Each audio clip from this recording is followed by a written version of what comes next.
Title of my project is Going Zero Waste, a college student's experience. Hi, I'm Kris Runnberg. I'm an undergraduate psychology student with a minor in biology, and my mentor for this project was Dr. Philip Longa. First, what is zero waste? It's a circular process of reusing and recreating materials to make sure that they get fully recycled. In this, you can see that the green represents our linear and normal process of using an item, from the design to consumption to the end of life, where it either goes to landfill or is incinerated. In zero waste, we can see the orange and yellow circles represent its end of life and then being reused or recycled to have another use later, to be consumed again and again until it can no longer be consumed anymore, thus being fully recycled. So a little background, the environmental movement has been around and fluctuating for years and years and decades. But more recently, the movement has gained a lot of support because of the ability to use social media and spread information quickly from person to person.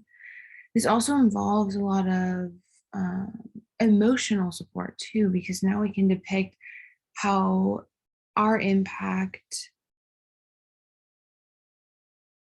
really matters when it comes to wildlife, our own environment, our own health, in a way that's really touching to the individual. And so this growing fascination and support has created these new developments and philosophies and ways of living, such as zero waste, and have gained a lot of backing and support through their life on social media. Essentially, my approach for this project was to take a baseline. So do everything that I was going to do in terms of tracking for 1 month where I didn't make any changes to my lifestyle. So it's just me living my life and tracking the things that I would be tracking in the months to come. That was my baseline. That was the month of September where I tracked my baseline. And including the baseline, I tracked my trash, my mood,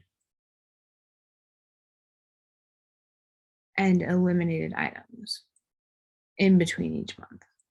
So essentially what would happen was each month I would track my trash and weight, and then take notes on what was in my trash. And then I would be tracking my mood every single day of the month.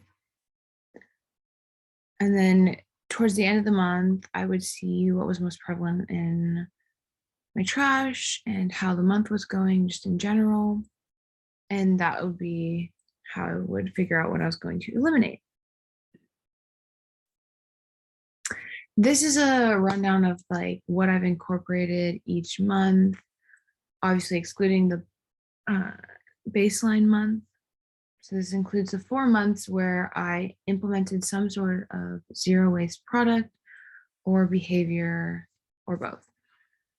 And essentially what I did was I either added something because I had run out of it, added something because I saw that it was very prevalent in my trash and was adding to that significantly, or I thought it would make sense at this time in the stages that I was going through. So like how difficult that task was or that product was to incorporate also went into what I was choosing each month. So in October, I kind of started off with things that I, didn't have anymore, like I needed to replace. And I did look in my trash, and there were a lot of water bottles, like plastic water bottles, which is why the Brita filter or Brita pitcher was so important, things like that.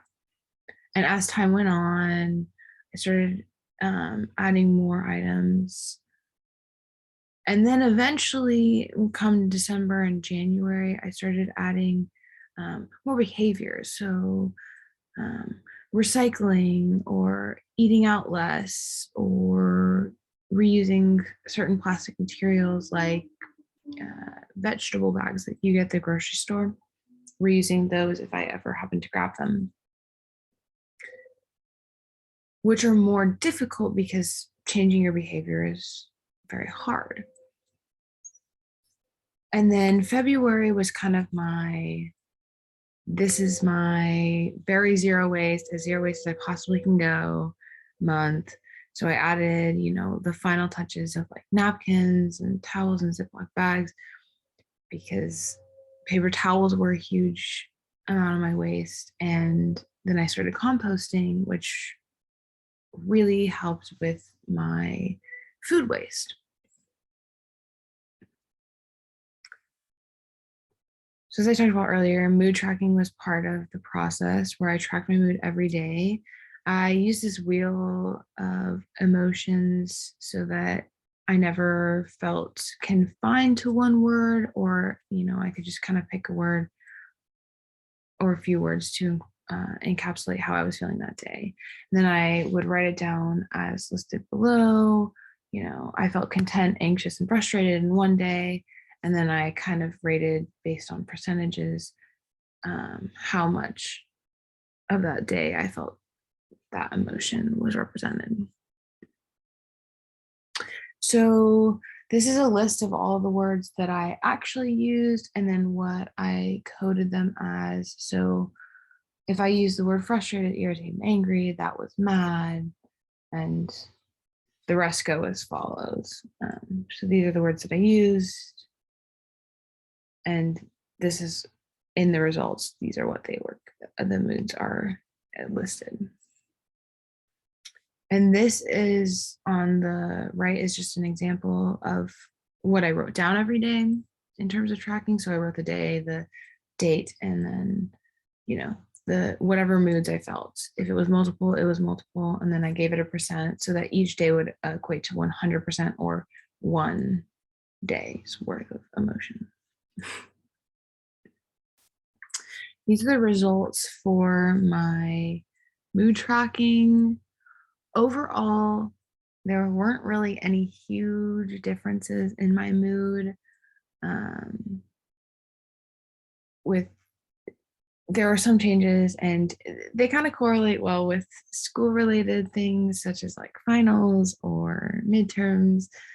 So some changes might be because of that, and also just like natural fluctuation in mood, but they stayed relatively similar in terms of my feeling peaceful, which would be like content and those sort of things.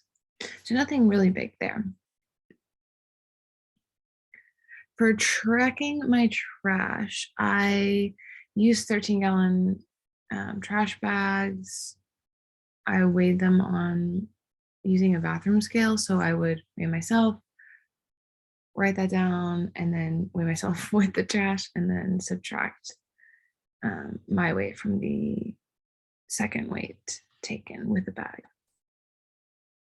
And then brief notes were taken for each trash bag about kind of its contents, like its main contents, so that I knew what was most prevalent in my trash to help with the elimination for the next month. These are the results of my trash per month. So this is the total weight each month. And I was able to get my weight down to less than a pound in a month, which is crazy.